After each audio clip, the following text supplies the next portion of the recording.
வெளிப்படுத்தின விசேஷத்தில் தேவன் பாபிலோனுக்கு கொடுத்த தீர்ப்பை பற்றி இன்றைய தினம் நாம் ஆராய இருக்கிறோம்.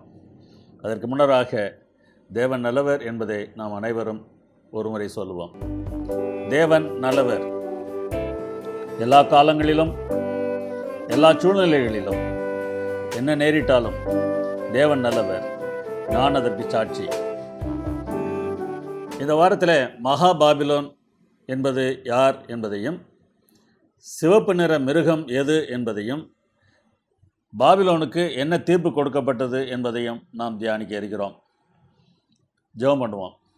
எல்லா நன்மைகளுக்கும் ஊற்றும் காரணருமாக இருக்கிற எங்கள் நல்ல பிதாவே, நீர் செய்வதெல்லாம் நன்மைதான் என்பதை நாங்கள் உணரத் தகுந்த விதத்தில் எங்கள் கண்களை திறந்தருளும். உம்மை பின்பற்றுகிற பிள்ளைகளுக்கு சகலமும் நன்மைக்கு ஏதுவாக நடக்கிறது என்பதை நாங்கள் அறிந்திருக்கிறோம்.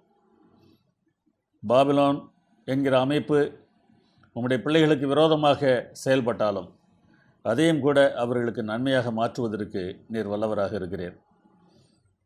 இந்த அமைப்பை பற்றி நாங்கள் தியானிக்கும்போது நீர் எங்களோடு இருக்கிறீர் என்பதை மனதில் வைத்து தியானிக்க எங்களுக்கு உதவி செய்யும்.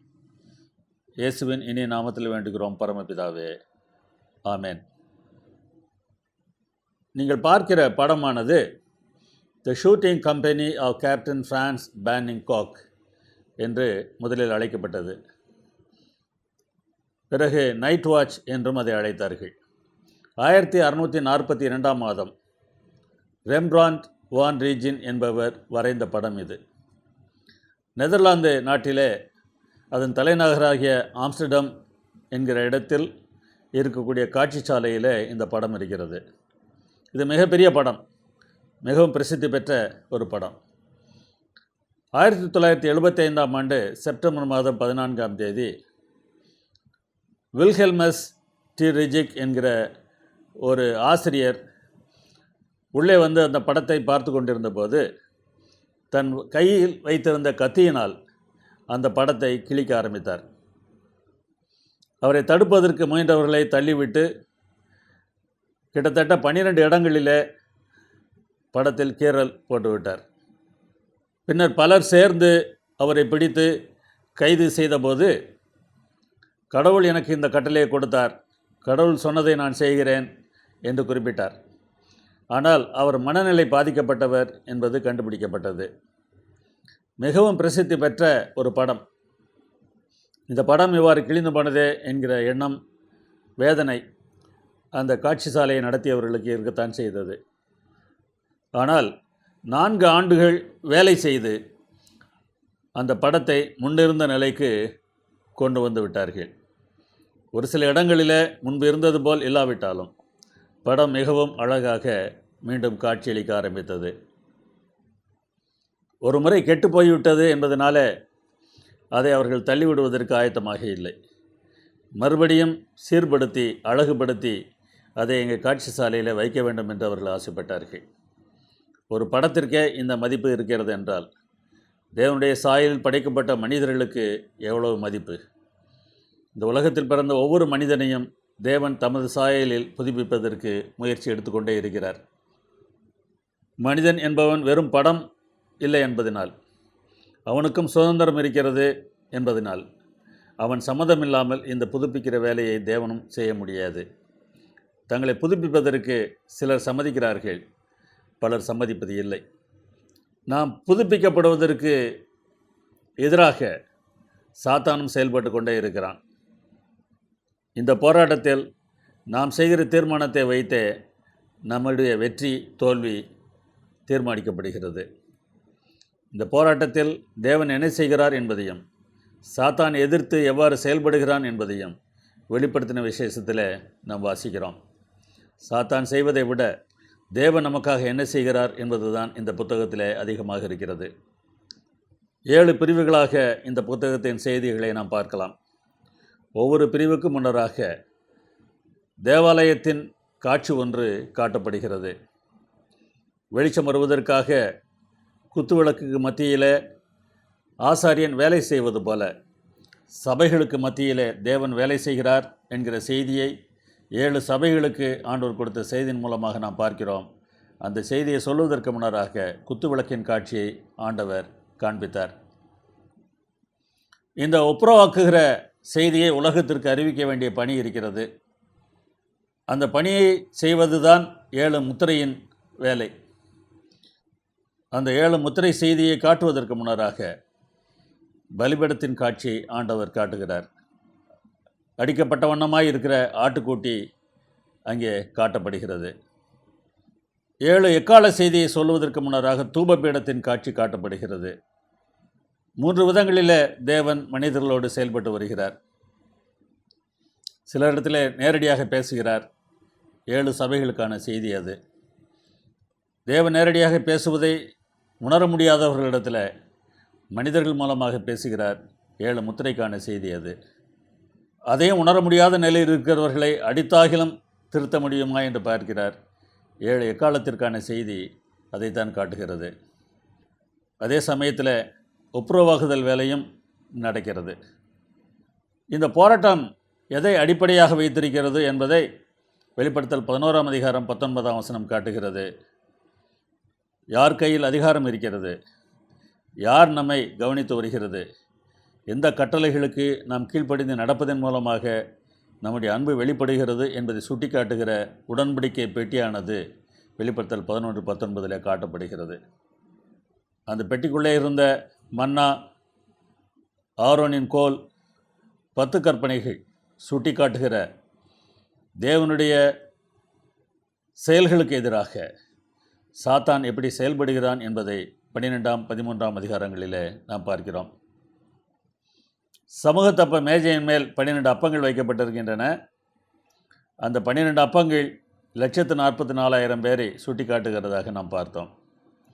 அவர்களை ஆயத்தம் செய்கிற செய்தி என்ன என்பதை வெளிப்படுத்தல் 14ஆம் அதிகாரம் காட்டுகிறது.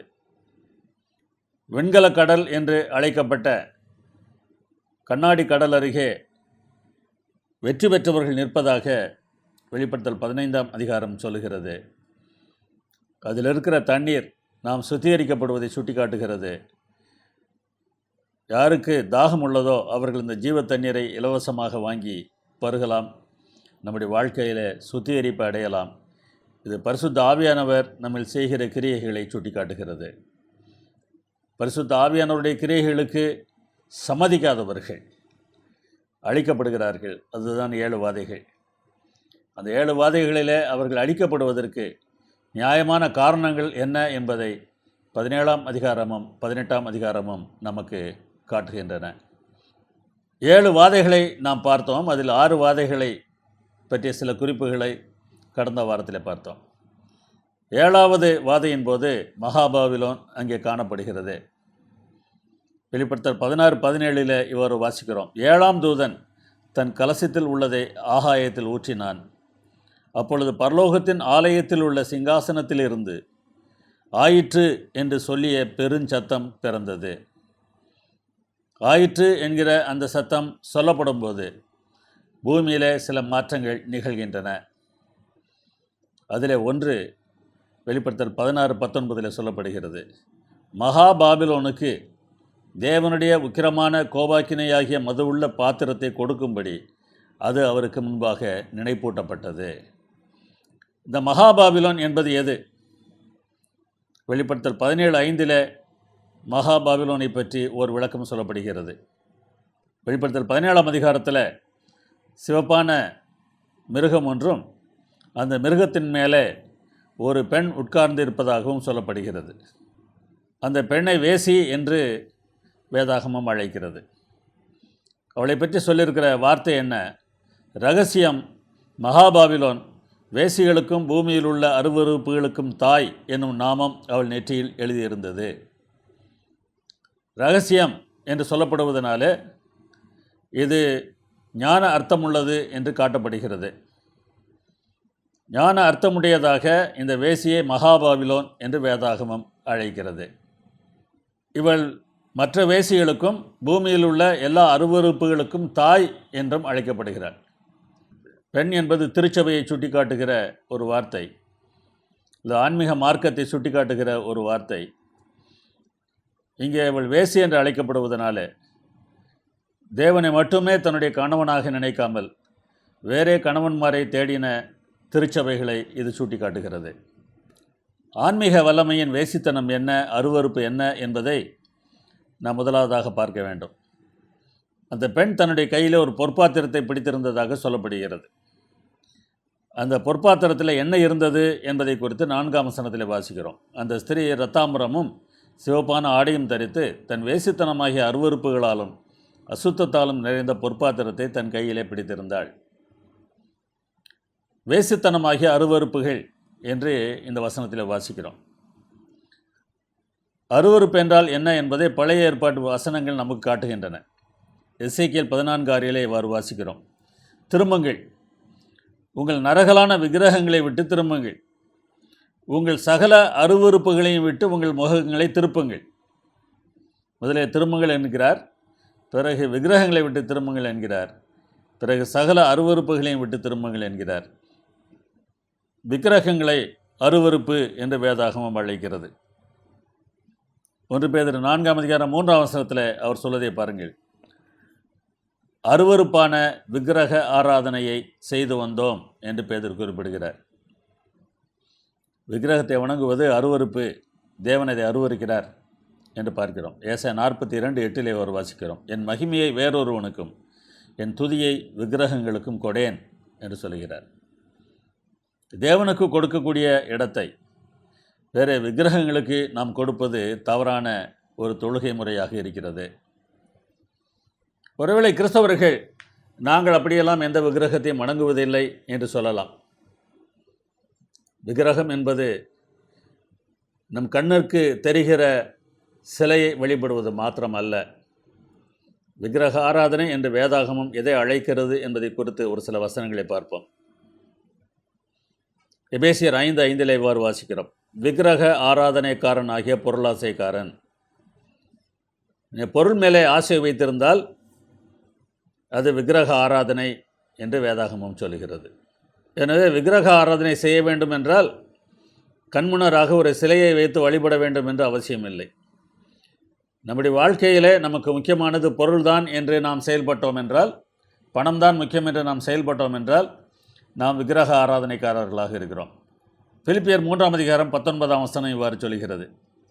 அவர்களுடைய தேவன் வயிறு, பொருளாசை எவ்வாறு தேவனாக இருக்கிறதோ அதே போல் நம்முடைய வயிறு கூட நம்முடைய தேவனாக இருக்கலாம். வயிறு என்று சொல்லும்போது அவர் என்ன சொல்லுகிறார்? அவர்களுடைய மகிமை, அவர்களுடைய லட்சிய, அவர்கள் பூமிக்கு அடுத்தவைகளை சிந்திக்கிறார்கள். பரலோகத்துக்கு ஏதுவானவைகளை சிந்திக்காமல் பூமிக்கு ஏதுவானவைகளை மாத்திரம் சிந்திக்கிறவர்களாக நாம் இருப்போம் என்றால் நாமும் விக்கிரக ஆராதனைக்காரர்கள் தான். சவுலிடத்தில் சாமுவேல் இவ்வாறு சொன்னதாக 1 சாமுவேல் 15:23 வாசிக்கிறோம். ஒரு தேசத்தை அழிக்கும்படியாக தேவன் சவுலுக்கு கட்டளையிடுகிறார். அவனோ அவ்வாறு செய்யவில்லை. அங்கே இருந்த மிருகங்களை எல்லாம் அவன் சிறைப்பிடித்து கொண்டு வந்திருக்கிறான். அவனை பார்த்து ஏன் இதை செய்தாய் என்று சாமுவேல் தீர்க்கதரிசி கேட்டபோது, தேவனுக்கு பலியிடுவதற்காகத்தான் கொண்டு வந்தோம் என்று ஒரு நல்ல காரணத்தை அவன் சொல்லுகிறான். அப்போது ஆண்டவர் சாமுவேல் மூலமாக பேசினதை பாருங்கள். முரட்டாட்டம் பண்ணுதல் அவபக்திக்கும் விக்கிரக ஆராதனைக்கும் சரியாக இருக்கிறது. நீர் கர்த்தருடைய வார்த்தையை புறக்கணித்தபடியினாலே என்று சாமுவேல் சொல்லி கொண்டு போகிறார். முரட்டாட்டம் என்பது என்ன? கர்த்தருடைய வார்த்தையை புறக்கணித்தல். கர்த்தருடைய வார்த்தையை புறக்கணிக்கும் போது அதுவும் விக்கிரக ஆராதனையாக இருக்கிறது. தேவன் என்ன சொல்கிறாரோ அதை அப்படியே ஏற்றுக்கொள்ள வேண்டியது நம்முடைய கடமையாக இருக்கிறது. நமக்கு பிடித்தமான ஒன்றை ஏற்றுக்கொண்டு நமக்கு பிடிக்காத ஒன்றை தவிர்த்து விடுவது நம்முடைய வேலையாக இருக்கிறது, நம்முடைய பழக்கமாக இருக்கிறது. தேவனுக்கு கீழ்ப்படிய வேண்டும் என்று ஆசைப்படுகிறவர்கள் இந்த விதமான முரட்டாட்டத்திலிருந்து வெளிவர வேண்டும். இந்த முரட்டாட்டமும் விக்கிரக ஆராதனைக்கு சரியாக இருக்கிறது என்று வேதாகமம் சொல்கிறது. 2 கொரிந்தியர் 11:4 பவுல் இவ்வாறு சொல்கிறார். உங்கள் மனது கிறிஸ்துவை பற்றிய உண்மையின் என்று விலகுபடி கெடுக்கப்படுமோ என்று பயந்திருக்கிறேன். நாங்கள் பிரசங்கியாத வேறொரு இயேசுவை பிரசங்கித்தானால் நன்றாய் சகித்திருப்பீர்களே. இயேசு என்ற பெயர் மாத்திரம் போதும், மற்ற விளக்கங்கள் எல்லாம் எங்கள் இஷ்டப்படி நாங்கள் வைத்துக்கொள்கிறோம் என்று சொல்லக்கூடியவர்கள் இன்றைக்கு அநேகர் இருக்கிறார்கள். கிறிஸ்து என்கிற பெயர் மாத்திரம் நம்மை ரட்சிக்க முடியாது. இயேசு என்கிற பெயர் மாத்திரம் நம்மை ரட்சிக்க முடியாது. நாம் ரட்சிக்கப்பட வேண்டும் என்றால் சுவிசேஷம் என்ன என்று வேதாகமம் சொல்லுகிறதோ அதை நாம் நம்ப வேண்டும். நம் இஷ்டப்படி நம்பிக்கைகளை வைத்துக்கொண்டு நாங்களும் இயேசுவின் பிள்ளைகள் என்று சொல்வதில் அர்த்தமில்லை.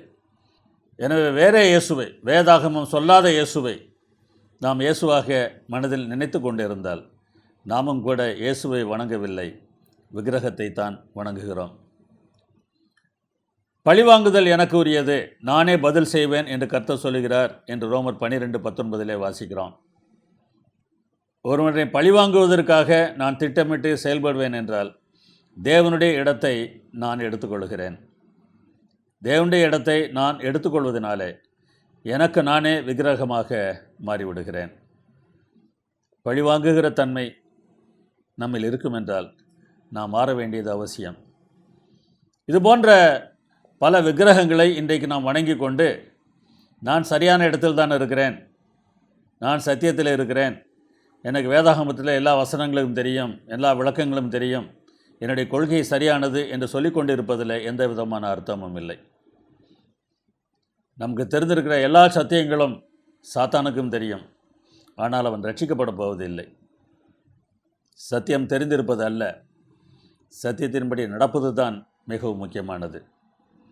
பல சமயங்களில் இது போன்ற விக்கிரகங்களை நாம் வைத்துக்கொண்டு பொருளாசை, பூமிக்கு அடுத்தவைகளின் மேல் நோக்கம், முரட்டாட்டம், வேறே இயேசுவை வணங்குதல், பழிவாங்குதல் போன்ற தன்மைகளை நாம் வைத்துக்கொண்டு நம்மை எப்படி நாம் கிறிஸ்தவர்கள் என்று அழைத்துக் கொள்வது? நம்முடைய இடம் பாபிலோனில் தான் இருக்கிறது. சகரியா 5ஆம் அதிகாரத்தை வாசித்து பாருங்கள். பூமிக்கு அடுத்தவைகள் தான் நம்முடைய கண்ணோக்கமாக இருக்கும் என்றால் தேவன் நம்மை சினையார் தேசத்திலே கொண்டு போய் அங்கே நிலையாக நமக்கு ஒரு வீடு கட்டி விடுவார் என்று சொல்லுகிறது. நாம் இப்போது எந்த இடத்தில் இருக்கிறோம் என்பதல்ல, நாம் எப்படி இருக்கிறோம் என்பது தான் முக்கியம். தேவன் எதிர்பார்க்கிற தன்மைகள் நம்மில் இல்லாமல், தேவனை மட்டுமே தேவனாக நாம் வணங்காமல், வேறே பொருட்களையும் வேறே தன்மைகளையும் நாம் தேவனாக பார்ப்போம் என்றால் நாம் பாபிலோனில் தான் இருக்கிறோம். மகாபாபிலோன் என்று சொல்லும்போது நம்முடைய மனதெல்லாம் ஒரு அமைப்பிற்கு விரோதமாக திரும்புகிறது. இந்த அமைப்பு தான் மகாபாபிலோன் என்று நாம் சொல்லுகிறோம். அது உண்மைதான். அந்த அமைப்பு மகாபாபிலோனின் ஒரு பகுதி தான். ஏனென்றால் வேதாகமம் இவ்வாறு சொல்கிறது. இந்த அருவருப்புகளை வணங்குகிற அமைப்பு ஒரே அமைப்பா என்று நீங்கள் கேட்டு பார்த்தால் வெளிப்படுத்தல் 16:19 இவ்வாறு சொல்கிறது. மகாநகரம் 3 பங்காக பிரிக்கப்பட்டது. இந்த மகாநகரத்தில், மகாபாபிலோன் என்று சொல்லப்படுகிற மகாநகரத்தில் 3 பிரிவுகள் இருக்கின்றன. அந்த 3 பிரிவுகள் என்ன என்பதை 13ஆம் வசனத்தில் நம்மால் பார்க்க முடிகிறது. வலுசர்ப்பத்தின் வாயிலும் மிருகத்தின் வாயிலும் கள்ளத்தீர்க்கதரிசியின் வாயிலும் இருந்து தவளைகளுக்கு ஒப்பான 3 அசுத்தாவிகள் புறப்பட்டு வர கண்டேன் என்று நாம் வாசிக்கிறோம். வலுசர்ப்பம் என்பது வெளிப்படுத்தல் 12ஆம் அதிகாரத்தில் நாம் பார்க்கிறோம். மிருகம் என்பதை 13ஆம் அதிகாரத்தின் முன்பகுதியில் பார்க்கிறோம். கள்ளத்தீர்க்கதரிசி என்பதை வெளிப்படுத்தல் 13ஆம் அதிகாரத்தின் பின்பகுதியில் பார்க்கிறோம். இந்த 3 பிரிவுகளும் சேர்ந்தது தான் மகாபாபிலோன் என்று இந்த வசனங்கள் நமக்கு தெளிவாக காட்டுகின்றன. இந்த 3 அமைப்புகளின் தன்மை நமக்கு இருக்கும் என்றால் நாமும் மகாபாபிலோனின் ஒரு பகுதியாகத்தான் எண்ணப்படுவோம். தவளைகளுக்கு ஒப்பான அசுத்தாவிகள் என்று நாம் வாசித்தோமே, தவளையை பற்றி இதற்கு முன்னராக வேதாகமத்தில் எங்கே நாம் வாசிக்கிறோம் என்று தேடி பார்த்தால் யாத்திராகமம் 8ஆம் அதிகாரத்தில் 2வது வாதையின் போது நடந்ததை நாம் பார்க்க முடிகிறது. எகிப்தை விட்டு இஸ்ரவேல் ஜனங்கள் வெளியேறுவதற்கு முன்னராக நடந்த 10 வாதைகளில் 2வது வாதை தான் தவளைகளினால் அந்த தேசத்தை வாதித்த வாதையாகும். தவளையை எகிப்தியர் ஒரு கடவுளாக வணங்கினார்கள். ஹெக்கெட் என்று அழைத்தார்கள். இந்த ஹெக்கெட் என்கிற தேவதை உயிர் கொடுக்கிற தவளை கடவுளாக அவர்களால் கருதப்பட்டது. ஆனால் தவளைகளை அவர்கள் கொல்லவும் முடியாது. அதே நேரத்தில் படுக்கையிலும் சமையல் பாத்திரத்திலும் தவளை ஏறியது என்றால் எப்படி இருந்திருக்கும்? மகா வேதனையை அவர்கள் அனுபவித்தார்கள். உயிர் கொடுக்கிற கடவுள் என்று அவர்கள் வணங்கின கடவுள் அவர்களை வாதிக்கிற ஒரு பிராணியாக மாறியது. இந்த தவளையின் ஆவிதான் இந்த 3 பிரிவுகளிலிருந்தும் வெளிப்படும் என்று வேதாகமம் சொல்கிறது. வலுசர்ப்பம் என்பது கண்ணுக்கு முன்னராக பல சிலைகளை வைத்து வழிபாடு செய்கிறவர்கள். மிருகம் என்பது ஒரே கடவுளை வணங்குகிறோம் என்று சொன்னாலும் அந்த ஒரு கடவுளுக்கும் சிலை வழிபாடு செய்கிறவர்கள். கள்ளத்தீர்க்கதரிசி என்பது சிலைகளை வணங்கவில்லை என்றாலும், தங்கள் கண் பார்க்கத்தக்கதான சிலைகளை அவர்கள் வைக்காவிட்டாலும் தங்களையே வழிபாடு செய்து கொள்கிறவர்கள். இந்த 3 அமைப்புகளுக்குள்ளாக இந்த உலக மக்கள் அனைவரும் வந்து விடுகிறார்கள். ஒன்று, அவர்கள் மெய்தேவனை வணங்க வேண்டும், அல்லது இந்த 3 அமைப்புகளுக்குள்ளாக ஏதாவது ஒரு இடத்திலே அவர்கள் இருக்க வேண்டும். இங்கே தவளைகளுக்கு ஒப்பான ஆவி என்று சொல்லப்படுகிறது அல்லவா? உயிரை கொடுக்கிறோம் என்று சொல்கிற அவர்கள் உயிரை எடுப்பதற்கும் ஆயத்தமாக இருப்பார்கள். இவர்கள் சொற்படி கேட்காவிட்டால் இவர்கள் கொலை செய்யக்கூடியவர்களாக இருப்பார்கள். அந்த அளவிற்கு தாங்கள் நம்புகிறோம் என்பதின் மேலே ஒரு வெறித்தனமான ஈடுபாடு இருக்கும். தங்களுக்கு புரியாததை அவர்கள் நம்பினாலும் அதுதான் உண்மை, சத்தியம் என்று அதற்காக மற்றவர்களை கொலை செய்வதற்கும் தயங்காதவர்கள். அப்படிப்பட்ட ஆவியுடையவர்கள் தான் இந்த தவளையின் ஆவியை பெற்றவர்கள். வெளிப்படுத்தல் 17:6 இவ்வாறு சொல்லுகிறது, அந்த ஸ்திரீ பரிசுத்தவான்களின் இரத்தத்தினாலும் இயேசுவினுடைய சாட்சிகளின் இரத்தத்தினாலும் வெறிகொண்டிருக்கிறதை கண்டேன். அவளை கண்டு நான் மிகவும் ஆச்சரியப்பட்டேன் என்று சொல்கிறார். ஏன் ஆச்சரியப்படுகிறார்? ஒரு பெண் என்பது திருச்சபை என்பது அவருக்கு தெரியும். திருச்சபையே ஆன்மீகத்தை பற்றி பேசுகிறவர்களே, தேவனை பற்றி பேசுகிறவர்களே பரிசுத்தவான்களின் இரத்தத்தை சிந்துகிறவர்களாக, இயேசுவினுடைய சாட்சிகளின் இரத்தத்தை சிந்துகிறவர்களாக இருப்பது அவருக்கு மிகவும் ஆச்சரியமாக இருந்தது. இயேசுவானவர் இவ்வாறு சொல்வதை நீங்கள் நினைத்து பாருங்கள். யோவான் 16:2 உங்களை கொலை செய்கிறவன் தான் தேவனுக்கு தொண்டு செய்கிறவன் என்று நினைக்கும் காலம் வரும் என்று இயேசு குறிப்பிட்டார். கொலை செய்தல் தேவனுக்கு தொண்டு செய்தல் என்று அவர்கள் நினைப்பார்களாம். இன்றைக்கு அரசாங்க சட்டங்களின் விளைவாக தன்னுடைய நம்பிக்கை இல்லாதவர்களை மற்றவர்கள் கொலை செய்ய முடியாத சூழ்நிலை இருந்தாலும் அநேக கொலைகாரர்கள் இருக்கத்தான் செய்கிறார்கள். 1 யோவான் 3:15 பாருங்கள், தன் சகோதரனை பகைக்கிற எவனும் மனுஷ கொலைபாதகனாய் இருக்கிறான். கொலை செய்ய வேண்டும் என்ற அவசியமில்லை. கொலை செய்யக்கூடிய அளவிற்கு உள்ளத்திற்குள்ளாக கோபமும் வெறியும் ஒருவனுக்கு இருக்கும் என்றால் அவனும் கூட கொலைபாதகன்தான். இந்த அமைப்புகள் அப்படிப்பட்ட அமைப்புகளாக இருக்கும். இந்த ஆன்மீக அமைப்புகள் யார் மேல் சவாரி செய்வார்கள் என்பதை குறித்து வெளிப்படுத்தல் 17 நாம் வாசிக்கிறோம். திரளான தண்ணீர்கள் மேல் உட்கார்ந்திருக்கிற மகாவேசி என்று வெளிப்படுத்தல் 17:1 அழைக்கிறது. 15ஆம் வசனம் இவ்வாறு விளக்கம் சொல்லுகிறது, தண்ணீர்கள் என்பது ஜனங்களும் கூட்டங்களும் ஜாதிகளும் பாஷைக்காரருமாம். எனவே இந்த ஆன்மீக அமைப்புகளுக்கு உலக மக்கள் அனைவர் மேலும் கட்டுப்பாடு இருக்கிறது. கடவுள் இல்லை என்று சொல்லுகிறவர்கள் கூட தங்களையே கடவுளாக வணங்குகிறவர்கள் தான். அது கள்ளத்தீர்க்கதரிசியின் கீழாக வந்து விடுவார்கள். உலகத்தில் இருக்கக்கூடிய எல்லா மக்கள் மேலும் இந்த அமைப்புகளுக்கு அதிகாரம் இருக்கும். அது மாத்திரமல்ல, வெளி 17:3 வாசிக்கிறோம், சிவப்பு நிறமுள்ள மிருகத்தின் மேல் ஒரு ஸ்திரீ ஏறி இருக்க கண்டேன். இந்த ஸ்திரீ தண்ணீர்கள் மேல் உட்கார்ந்திருப்பதாகவும் காட்டப்படுகிறாள், மிருகத்தின் மேல் உட்கார்ந்திருப்பதாகவும் காட்டப்படுகிறாள்.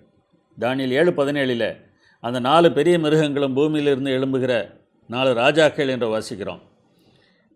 மக்கள் மேல் மாத்திரமல்ல, அரசாங்கங்கள் மேலும் இந்த அமைப்புகளுக்கு கட்டுப்பாடு இருக்கும். அப்படிப்பட்ட நிலையில் இந்த உலக அமைப்புகள், ஆன்மீக அமைப்புகள் தேவனுடைய பிள்ளைகளுக்கு விரோதமாக திரும்புவார்கள். அவர்கள் சவாரி செய்கிற மிருகம் எப்படிப்பட்டது என்பதை நாம் அடுத்து பார்ப்போம். சிவப்பு நிற மிருகம் என்பது எதை குறிக்கிறது? வெளிப்படுத்தல் 17:7 வாசிக்கிறோம், 7 தலைகளையும் 10 கொம்புகளையும் உடையதாய் இவளை சுமக்கிற மிருகத்தினுடைய ரகசியத்தையும் உனக்கு சொல்லுகிறேன் என்று குறிப்பிடுகிறார். 7 தலைகள் 10 கொம்புகள். 9ஆம் 10ஆம் வசனங்களிலே இவ்வாறு வாசிக்கிறோம். அந்த 7 தலைகளும் 7 ராஜாக்களாம். இவர்களில் 5 பேர் விழுந்தார்கள். ஒருவன் இருக்கிறான், மற்றவன் இன்னும் வரவில்லை. வரும்போது அவன் கொஞ்ச காலம் தரித்திருக்க வேண்டும். 5 பேர் விழுந்தார்கள் என்பது எகிப்து, அசீரியா, பாபிலோன், மேதிய பெர்சியா, கிரேக்கம் என்று ஏற்கனவே பார்த்தோம். மீண்டும் அதில் மனதில் வைத்துக் கொள்ளுங்கள். ஒருவன் இருக்கிறான் என்பது இந்த தரிசனத்தை எழுதிய அப்போஸ்தலருடைய காலத்தில், யோவான் அப்போஸ்தலனுடைய காலத்தில் இருந்த பேரரசு அது ரோம பேரரசு. மற்றவன் வரவில்லை என்பது அடுத்ததாக இருக்கக்கூடிய திருச்சபை பேரரசை சுட்டி காட்டுகிறது. ரோமன் கத்தோலிக்க திருச்சபையானது உலக மக்கள் மேல் ஆட்சி செலுத்தியது. மற்ற தலைகளைப் போல் இல்லாமல் இது வித்தியாசமான தலையாக இருக்கும் என்பது தானியேல் புத்தகத்தில் சொல்லப்படுகிறது. மற்றவர்கள் உலகத்தை ஆட்சி செய்கிறவர்களாக மாத்திரம் இருந்தார்கள். இவர்கள் ஆன்மீக அரசாக இருந்தார்கள். இந்த 7 தலைகளும் 7 விதமான ஆட்சி முறைகளுக்கு எடுத்துக்காட்டுகளாக இருந்தன. உதாரணமாக எகிப்து என்று எடுத்துக்கொண்டால், குடிமக்கள் தங்களுக்கு சேவை செய்வதற்குத்தான் இருக்கிறார்கள் என்று எகிப்து நம்பியது. மேதிய பெர்சியாவை எடுத்துக்கொண்டால் அரசன் அமைச்சர்களுடைய கட்டுப்பாட்டிற்குள்ளாக இருந்ததாக நாம் பார்க்கிறோம். இந்த 7 விதமான ஆட்சி முறைகளை குறித்து விரிவாக பேசுவதற்கு இப்போது நேரமில்லை. இந்த 7 விதமான ஆட்சி முறைகளை இன்றைக்கும் கூட உலகத்தில் நாம் பார்க்க முடிகிறது. 7 விதமான ஆட்சி முறைகளுக்கு இவர்கள் எடுத்துக்காட்டுகளாக இருந்தார்கள். கடைசி காலத்தில் இந்த 7 விதமான ஆட்சி முறைகளை உடையவர்களும் ஒன்று சேர்ந்து தேவனுக்கு விரோதமாக செயல்பட போகிறார்கள். 10 கொம்புகளும் 10 ராஜாக்களாம். இவர்கள் இன்னும் ராஜ்யம் பெறவில்லை என்று சொன்னார். யோவானுடைய காலத்தில் தேவனுடைய பிள்ளைகளுக்கு விரோதமாக இந்த அமைப்புகள் ஏற்படவில்லை. சங்கீதம் 83:5 முதல் 8ஆம் வசனங்களில் இஸ்ரவேல் தேசத்தை முற்றிலுமாக நாம் அதம் பண்ணுவோம், அழித்து போடுவோம் என்று சொல்லி 10 விதமான ராஜ்யங்கள் ஒன்று சேர்ந்ததாக நாம் வாசிக்கிறோம்.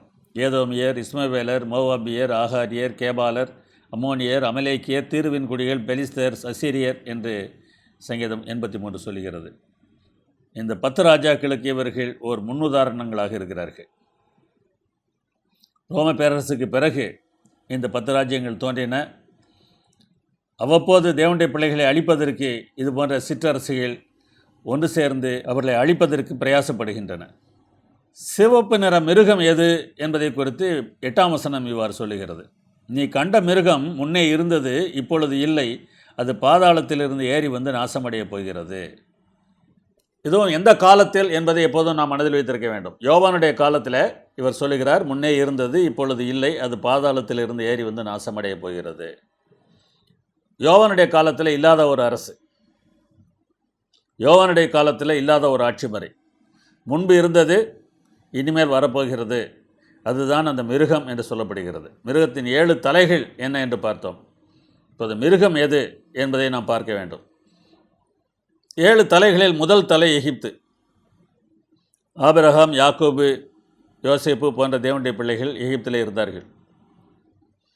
ஆபிரகாமுடைய காலத்திற்கு முன்னராக இருந்த ஆட்சி முறை தான் இந்த மிருகம். அந்த ஆட்சி முறை எப்படிப்பட்டது என்பதை நாம் பார்த்து விடுவோம். அதற்கு முன்னராக ஜலப்பிரளயத்திற்கு பிறகு நடந்த ஒரு முக்கியமான சம்பவத்தை நாம் பார்க்க வேண்டும். ஆதியாகமம் 10ஆம் அதிகாரம் 25ஆம் வசனம் இவ்வாறு சொல்லுகிறது, பேலேகுடைய நாட்களில் பூமி பகுக்கப்பட்டது. அதற்கு முன்னராக ஒரே ஆட்சி இருந்திருக்கிறது என்பது நமக்கு தெரிகிறது. ஒரே பேரரசு. பேலேகுடைய நாட்களில்தான் அது பிரிக்கப்படுகிறது. ஆதியாகமம் 11:9 இவ்வாறு வாசிக்கிறோம், கர்த்தர் அவர்களை அவ்விடத்திலிருந்து பூமி எங்கும் சிதறி போக பண்ணினார். அதுவரை அவர்கள் ஒன்றாக இருந்திருக்கிறார்கள். அதற்கு பிறகுதான் அவர்கள் சிதறி போகிறார்கள். பூமி பகுக்கப்படுகிறது.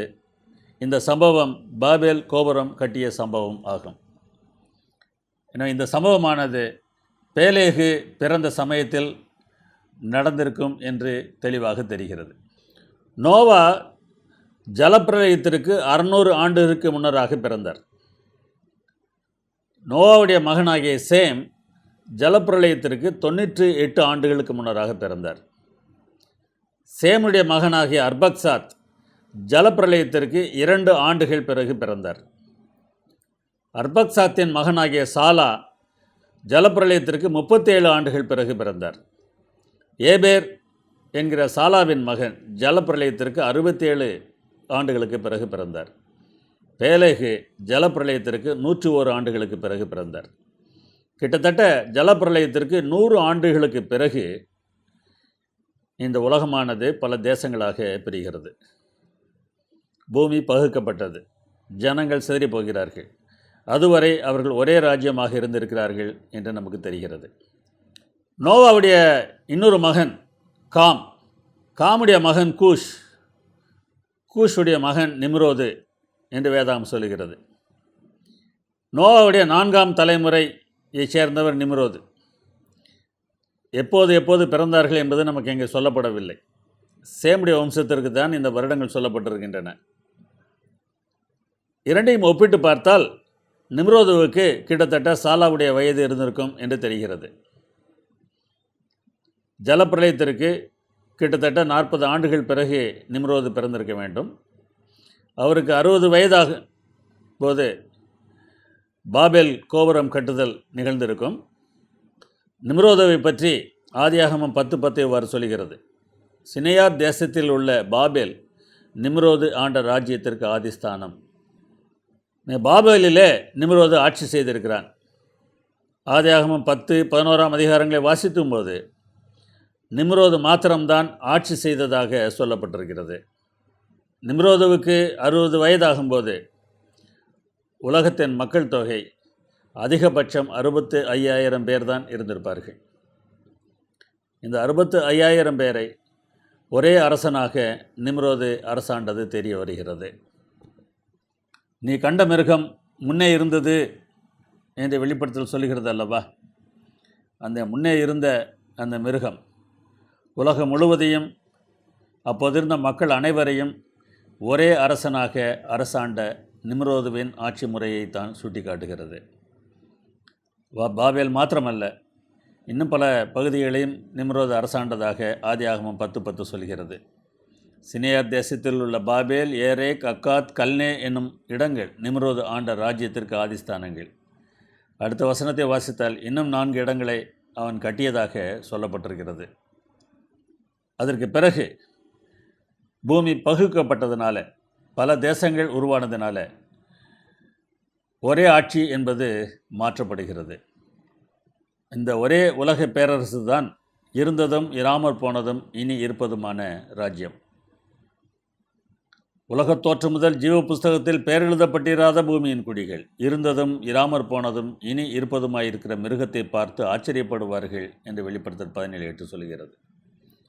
உலக மக்கள் அனைவரும் பார்த்து ஆச்சரியப்படக்கூடிய ஓர் அமைப்பு உருவாகப் போகிறது. வரப்போகிற அந்த ஒரே உலக பேரரசு எதுவாக இருக்கலாம்? வெளிப்படுத்தல் 13:14 என்று வாசிக்கிறோம். பட்டயத்தினாலே காயப்பட்டு பிழைத்த மிருகத்திற்கு ஒரு சொரூபம் பண்ண வேண்டும் என்று பூமியின் குடிகளுக்கு சொல்லிற்று என்ற அந்த கள்ளத்தீர்க்கதரிசியை பற்றி வேதாகமம் சொல்கிறது. மிருகத்தின் 7 தலைகளிலே ஒன்று காயப்பட்டது. ரோமன் கத்தோலிக்க திருச்சபையானது அவ்வாறு காயப்பட்டு 1798ஆம் ஆண்டில் சிறைக்கு சென்றது. அது மறுபடியும் பிழைத்தது. இப்போது அதனுடைய தலைமைப்பிடம் இருக்கிறது. அவர்களுக்கு கீழாக மக்கள் இன்றைக்கும் இருக்கிறார்கள். அதை போன்ற ஒரு சொரூபத்தை உண்டாக்க வேண்டும் என்று கள்ளத்தீர்க்கதரிசி சொன்னதாக வெளிப்படுத்தல் 13:14 நாம் வாசிக்கிறோம். ஒரு உலக அமைப்பை தோற்றுவிப்பதற்கு பிரயாசப்பட்டு கொண்டிருக்கிறார்கள். அந்த உலக அமைப்பானது உலகம் முழுவதையும் தன் கட்டுப்பாட்டிற்குள் வைத்துக்கொள்வதற்கு பிரயாசப்பட போகிறது. அது நடந்த பிறகுதான் மிருகத்தின் முத்திரையை நாம் எதிர்பார்க்கலாம். மிருகத்தின் முத்திரை கொடுக்கப்படும் போது தேவனுடைய பிள்ளைகளை அழிப்பதற்கு அவர்கள் பிரயாசப்படுவார்கள் என்பதாக நாம் வாசிக்கிறோம். ஆனால் நமக்கு சந்தோஷமான செய்தி ஒன்று பாபிலோனுக்கு தேவன் கொடுத்த தீர்ப்பில் இருப்பதை நாம் பார்க்க முடிகிறது. முடிவு காலத்தில் உலக அரசுகள் ஏற்படுத்த போகிற அமைப்புகள் தான் இந்த 10 கொம்புகளாக இருக்க வேண்டும். இந்த 10 கொம்புகளை பற்றி வெளிப்படுத்தல் 17:12 ஒரு வாசிக்கிறோம். நீ கண்ட 10 கொம்புகளும் 10 ராஜாக்களாம். இவர்கள் இன்னும் ராஜ்யம் பெறவில்லை. இவர்கள் மிருகத்துடனே கூட 1 மணி நேரம் அளவும் ராஜாக்கள் போல அதிகாரம் பெற்றுக்கொள்கிறார்கள். ஐரோப்பிய யூனியன் என்று ஓர் அமைப்பின் கீழாக பல அரசுகள் வருகின்றன. சார்க் என்னும் ஒரு அமைப்பின் கீழாக இந்தியாவும் பாகிஸ்தானும் நேபாளமும் இலங்கையும் போன்ற சில அரசுகள் வருகின்றன. இவ்வாறு உலகம் முழுவதும் 10 அமைப்புகளின் கீழாக வந்து இந்த 10 அமைப்புகளும் பரிசுத்தவான்களை முழுவதுமாக அழிப்பதற்கு முயற்சி எடுக்கப் போவதைத்தான் இது சொல்கிறது. அப்படி அழித்து விடுவார்களா என்கிற கேள்வி எழும்பும் என்றால் அவர்களால் முடியாது என்பதை வேதாகமம் சொல்லுகிறது. இது நமக்கு ஆறுதலை தர வேண்டும். இவர்கள் ஆட்டுக்குட்டியானவரோடு யுத்தம் பண்ணுகிறார்கள். ஆட்டுக்குட்டியானவர் தான் வெற்றி பெறுவார் என்பதை வெளிப்படுத்தல் 17 தெளிவாக சொல்கிறது. அந்த வெற்றியில் அவரை நம்புகிற பிள்ளைகளும் பங்கு பெறுவார்கள். எனவே இவர்களால் அழிக்க முடியாது. இவர்கள் அழிந்து போவார்கள் என்பது தான் அவர்களுக்கு தேவன் கொடுக்கிற தீர்ப்பு. வெளிப்படுத்தல் 18:1 ஒரு வாசிக்கிறோம். வேறொரு தூதன் மிகுந்த அதிகாரமுடையவனாய் வானத்திலிருந்து இறங்கி வர கண்டேன். இவனுடைய மகிமையினால், அதாவது இவன் தருகிற மகிமையினால் பூமி பிரகாசமாகிறது. பூமியை பிரகாசமாக்குகிற மகிமை என்ன? ஆபகுக் 2:14 சொல்லுகிறது. சமுத்திரம் ஜலத்தினால் நிறைந்திருக்கிறது போல் பூமி கர்த்தருடைய மகிமையை அறிகிற அறிவினால் நிறைந்திருக்கும். மகிமையினால் பூமி பிரகாசமாகுதல் என்பது தேவனை அறிகிற அறிவினால் மனிதர்கள் நிரப்பப்படுவதாகும். யோவான் 17:4-6 வாசித்து பாருங்கள். பூமியிலே நான் உம்மை மகிமைப்படுத்தினேன். நீர் உலகத்தில் தெரிந்தெடுத்து எனக்கு தந்த மனுஷருக்கு உம்முடைய நாமத்தை வெளிப்படுத்தினேன். பூமியிலே மகிமைப்படுத்தினது என்பது என்ன அர்த்தம் என்பதை அடுத்த சில வசனங்களை அவர் சொல்லுகிறார். உம்முடைய நாமத்தை வெளிப்படுத்தினேன் என்கிறார். நாமம் என்பது தேவனுடைய குணம். தேவனுடைய குணத்தை வெளிப்படுத்துவது தான் தேவனை மகிமைப்படுத்துவது. அந்த தேவ மகிமையினால் உலகம் நிரம்ப வேண்டும். இந்த அறிவை தேவனே எல்லா மக்களுக்கும் தருவதாக ரோமர் 1:19 வாசிக்கிறோம். தேவனை குறித்து அறியப்படுவது அவர்களுக்குள்ளே வெளிப்படுத்தப்பட்டிருக்கிறது. தேவனே அதை அவர்களுக்கு வெளிப்படுத்தி இருக்கிறார். தேவனை பற்றிய அறிவை நாம் கொடுக்கிறோம் என்று நாம் பெருமைப்படுவதற்கு ஒன்றுமில்லை. தேவனே அதை வெளிப்படுத்துகிறார். நாம் வெறும் கருவிகள் மாத்திரமே என்பதை நாம் மனதில் வைத்திருக்க வேண்டும். ஆனாலும் என்ன நடக்கிறது? தேவனை அறியும் அறிவை பற்றி கொண்டிருக்க அவர்களுக்கு மனதில்லாதிருந்தபடியால் தகாதவைகளை செய்யும்படி தேவன் அவர்களை கேடான சிந்தைக்கு ஒப்புக் கொடுத்தார் என்று ரோமர் 1:28 வாசிக்கிறோம். முன்பு நடந்தது போல இனியும் நடக்கப் போகிறது. அநேகர் இந்த நிலைக்கு வரப்போகிறார்கள். அதுதான் இங்கே குறிப்பிடுகிறார். மகாபாபிலோன் விழுந்தது என்று இந்த தூதன் சத்தமிட்டு சொன்னதாக வெளி 18:2 வாசிக்கிறோம். தேவனை அறியும் அறிவை பற்றி கொண்டிருக்க மனிதர்களுக்கு மனதில்லாதிருக்கிறபடியினாலே அவர்கள் கேடான சிந்தைக்கு ஒப்பு கொடுக்கப்பட்டு தகாதவைகளை செய்வார்கள். கிறிஸ்தவர்களாகிய நாங்கள் அப்படிப்பட்டவர்கள் இல்லை. தகாதவைகள் எதுவும் எங்களிடத்தில் இல்லை. நாங்கள் நல்லவர்கள் என்று சொல்லலாம். ரோமர் 1:28 பிறகு அந்த தகாதவைகளை குறித்து ஒரு பட்டியல் வருகிறது. அந்த பட்டியலில் சிலவற்றை மாத்திரம் நான் சொல்லுகிறேன். துரோகம், பொருளாசை, பொறாமை, வாக்குவாதம், புறங்கூறுதல், அவதூறு பண்ணுதல், அகந்தை, வீம்பு, பெற்றோருக்கு கீழ்ப்படியாமை, உணர்வில்லாமை, உடன்படிக்கைகளை மீறுதல், சுபாவ அன்பு இல்லாமை, இரக்கம் இல்லாமை, இவையெல்லாம் கிறிஸ்தவர்கள் மத்தியில் இன்றைக்கு காணப்படவில்லையா? இல்லாமல் இருக்கிறோமா? யோசித்து பாருங்கள். இப்படிப்பட்ட தகாதவைகளை நாம் செய்கிறோம் என்றால் பாபிலோனுக்கு கொடுக்கப்படுகிற தீர்ப்பில் நமக்கும் பங்கு இருக்கும் என்பதை மறந்து விடாதிருங்கள். என் ஜனங்களே, நீங்கள் அவளுடைய பாவங்களுக்கு உடன்படாமலும் அவளுக்கு நேரிடும் வாதைகளில் அகப்படாமலும் இருக்கும்படிக்கு அவளை விட்டு வெளியே வாருங்கள் என்று அந்த தூதன் அழைப்பதாக வெளிப்படுத்தல் 18:4 சொல்கிறது. தேவன் என் ஜனங்களே என்று தம்முடைய பிள்ளைகளை அழைக்கிறார். இந்த மகாபாபிலோன் ஆகிய அமைப்புகளுக்குள்ளே தேவனுடைய பிள்ளைகள் இருக்கிறார்கள். அவர்களை வெளியே வரும்படியாக அழைக்க வேண்டியது நம்முடைய கடமை.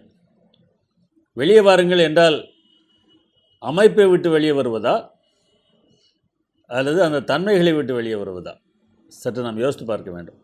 அப்போஸ்தலர் 2ஆம் அதிகாரம் 40ஆம் வசனத்தில் பெந்தெகொஸ்தே தினத்தன்று பேதுரு இவ்வாறு சொன்னார், மாறுபாடுள்ள இந்த சந்ததியை விட்டு விலகி உங்களை ரட்சித்துக் கொள்ளுங்கள் என்று புத்தி சொன்னான். இங்கே மாறுபாடுள்ள இந்த சந்ததியை விட்டு விலகி என்று அவர் சொன்னபோது அங்கே தேவாலயத்திற்கு இனிமேல் போகக்கூடாது என்று சொல்லவில்லை.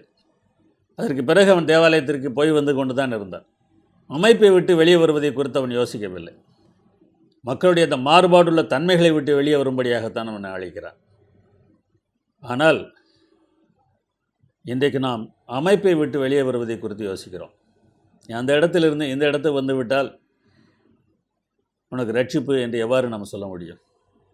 அந்த தன்மையை விட்டு இந்த தன்மைக்கு வந்தால்தான் ரட்சிப்பு என்பது தான் உண்மையான வெளியே வருதல்.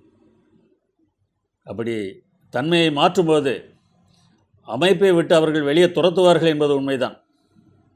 ஆனால் அமைப்பை விட்டு வெளியே வருவது மாத்திரம் நமக்கு ரட்சிப்பை தர முடியாது. பாபிலோனிய தன்மைகளை விட்டு நாம் வெளியே வர வேண்டும். சரியான அமைப்பில் நாம் இருந்து கொண்டு தவறான தன்மையில் வளருவோம் என்றால் நமக்கு நிச்சயமாக பாபிலோனிலே வீடு கட்டி தரப்படும் என்கிற சகரியா தீர்க்க தரிசனம் நிறைவேறும். பாபிலோனுடைய தன்மைகள் ஏராளம் இருக்கின்றன. அவற்றில் 5 விதமான தன்மைகளை பற்றி மாத்திரம் நாம் முதல் பகுதியில் பார்த்தோம். பொருளாசை, பூமிக்கு அடுத்தவை, முரட்டாட்டம், வேறே இயேசு, பழிவாங்குதல். இது போன்ற மாறுபாடுகளை விட்டு நாம் வெளியே வர வேண்டியது மிகவும் அவசியம். சரியான அமைப்புக்குள்ளாக நாம் இருந்து கொண்டு இந்த தன்மைகள் நம்மிடத்தில் காணப்படும் என்றால் நாம் பாபிலோனியராகத்தான் கருதப்படுவோம். எவற்றின் மூலமாக இந்த பாபிலோன் உலக மக்களை கட்டுப்படுத்தப் போகிறது? 18ஆம் அதிகாரத்தை முழுவதும் வாசித்து பாருங்கள். அதை சுருக்கமாக 23ஆம் வசனத்திலே நாம் பார்க்க முடிகிறது. உன் வர்த்தகர் பூமியில் பெரியோர்களாய் இருந்தார்களே, உன் சூனியத்தால் எல்லா ஜாதிகளும் மோசம் போனார்களே என்று சொல்கிறார். பூமியின் மக்களை வியாபாரத்தின் மூலமாக கட்டுப்படுத்தப் போகிறார்கள். வியாபாரத்தின் மூலமாக இன்றைக்கு சில அமைப்புகள் எல்லா தேசங்களையும் தேசத்தை ஆளுகை செய்கிறவர்களையும் கட்டுப்படுத்தி கொண்டிருப்பதை நாம் பார்க்க முடிகிறது. அதேபோல் ஜனங்களை ஆன்மீக போதனைகளால், சூனியத்தினால் இவர்கள் கட்டுப்படுத்துகிறார்கள். இந்த இரண்டிற்கும் கீழ்ப்படியாதவர்களே அவர்கள் என்ன செய்வார்கள் என்பதையும் நாம் பார்க்கிறோம். 18:24 இவ்வாறு வாசிக்கிறோம். தீர்க்கதரிசிகளுடைய இரத்தமும் பரிசுத்தவான்களுடைய இரத்தமும் பூமியில் கொல்லப்பட்ட அனைவருடைய இரத்தமும் அவளிடத்தில் காணப்பட்டது. வியாபாரத்தாலும் சூனியத்தாலும் கட்டுப்படுத்த முடியாதவர்களை கொலை செய்வதற்கு இவர்கள் முயற்சி எடுப்பார்கள். ஆனால் என்ன நடக்கும்? இவர்கள் ஒருவரோடு ஒருவர் சண்டையிட்டு அழிவார்கள் என்று வெளிப்படுத்தல் 17:16 சொல்கிறது. நீ மிருகத்தின் மேலே கண்ட 10 கொம்புகளானவர்கள் அந்த வேசியை பகைத்து அவளை பாழும் நிர்வாணமுமாக்கி அவளுடைய மாம்சத்தை பட்சித்து அவளை நெருப்பினால் சுட்டெரித்து போடுவார்கள். தேவனை நம்புகிறவர்கள் தேவனை மாத்திரம் நம்பியிருந்தால் இது நிறைவேறுவதை பார்க்க முடியும். இவர்கள் எல்லோரும் சுயநலவாதிகள் ஒருவருக்கொருவர் அன்பாக இருக்கவே மாட்டார்கள். தங்கள் நலனை மாத்திரம்தான் தேடுவார்கள். அது கிடைக்காத போது அவர்கள் ஒருவரையொருவர் அடித்து கொண்டு சாவதற்கு ஆயத்தமாக இருப்பார்கள். அதனால் ஆண்டவர் கொடுக்கிற அழைப்பை பாருங்கள், என் ஜனங்களே அவளை விட்டு வெளியே வாருங்கள். இந்த தன்மைகளை விட்டு நாம் வெளியே வருவது நாம் ரட்சிக்கப்படுவதற்கு ஏதுவாக இருக்கும். மகா பாபிலோன் என்பது ஆன்மீக அமைப்புகள், சிவப்பு நிற மிருகம் என்பது அரசியல் அமைப்புகள். இந்த இரண்டிற்கும் தீர்ப்பு சொல்லப்படுகிறது, அழிவுதான் தீர்ப்பாக சொல்லப்பட்டிருக்கிறது. இந்த அமைப்புகள் ஒருவருக்கொருவர் ஆதரவாக இருந்து செயல்படுவதும் கூட தேவனுடைய ஏவுதல்தான் என்று வெளிப்படுத்தல் 17:17 சொல்கிறது.